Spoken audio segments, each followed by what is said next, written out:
আসসালামু আলাইকুম। অবশেষে ভারতে ইলিশ রপ্তানি নিয়ে যে কথাবার্তা উঠছিল এতদিন, এটার একটা অবসান হলো। তো আমি মনে করি যে এটা একটা ভালো সিদ্ধান্ত, যেহেতু বাংলাদেশিদের পাশাপাশি ভারতীয়দের এটা একটা অনেক বড় ধর্মীয় উৎসব। সেটাকে কেন্দ্র করে, এই ইলিশকে কেন্দ্র করে এইসব যে কথাবার্তাগুলো উঠছিল, এগুলার একটা অবসান ঘটলো আর কি অবশেষে। যদিও ভারতীয় গণমাধ্যম বা ভারতীয় সরকারের বিভিন্ন মুখপাত্র বিভিন্ন সময় বাংলাদেশকে নিয়ে অনেক উল্টাপাল্টা মন্তব্য করেছে, তো সবকিছু ছাপিয়ে কিন্তু এটা একটা ভালো সিদ্ধান্ত নিয়েছে ডক্টর ইউনূস সরকার। তো আমি ব্যক্তিগতভাবে মনে করি যে অন্তত ভারতীয়রা তো এটা বলতে পারবে না যে হাসিনা সরকার থাকতে বাংলাদেশ থেকে ইলিশ পাঠাতো, এই নতুন সরকার ইলিশ দিল না। এটা নিয়ে অন্তত আর কথা বলার আর কোনো মুখ থাকলো না তাদের। এবং আমি ব্যক্তিগতভাবে এটাও মনে করি এটা কোনো আসলে বাণিজ্যিক সিদ্ধান্ত না, এটা একটা কূটনৈতিক সিদ্ধান্ত।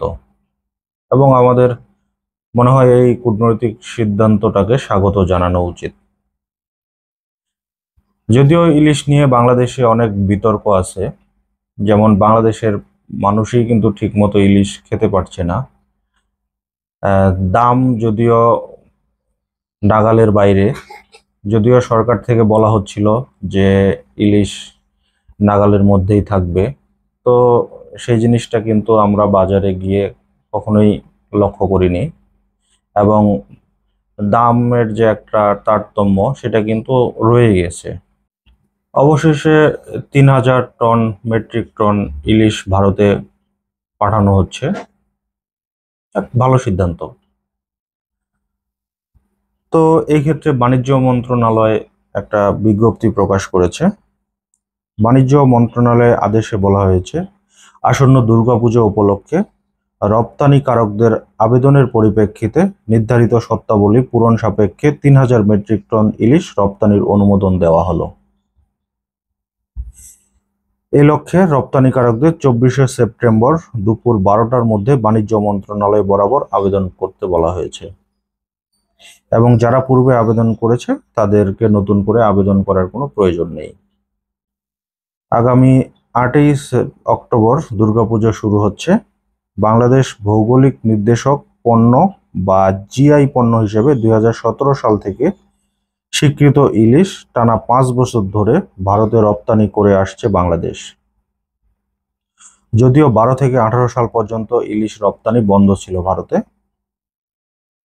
প্রায় প্রতি বছর দুর্গাপূজা উপলক্ষে ৫,০০০ মেট্রিক টন চাহিদার কথা জানিয়েছেন ভারতীয় ব্যবসায়ীরা। তো অবশেষে এটার একটা সমাপ্তি আমরা দেখলাম, কারণ এটা একটা উৎসব বলে কথা। সেই দিক থেকে আমি ব্যক্তিগতভাবে মনে করি এটা একটা ভালো সিদ্ধান্ত নিয়েছে সরকার। তবে ভারতীয়রা কিন্তু তাদের বিভিন্ন গণমাধ্যমে, সোশ্যাল মিডিয়ায় কিন্তু বাংলাদেশকে নিয়ে অনেক তুচ্ছ-তাচ্ছিল্য কথাবার্তা বলে, যে আমরা ডিম রপ্তানি করলাম, তোমরা ইলিশ রপ্তানি করো, পেঁয়াজ দিলাম, ইলিশ দাও। এরকম অনেক কথাবার্তাই কিন্তু ইতিমধ্যে কিন্তু আমরা শুনেছি। তো সবকিছু ভেদাভেদ ভুলে গিয়ে অবশেষে যে এটা ইলিশ পাঠানো হলো ভারতে, এটাকে আমরা মনে করি, বিশেষ করে আমি মনে করি যে ইউনূস সরকারকে সাধুবাদ জানানো উচিত।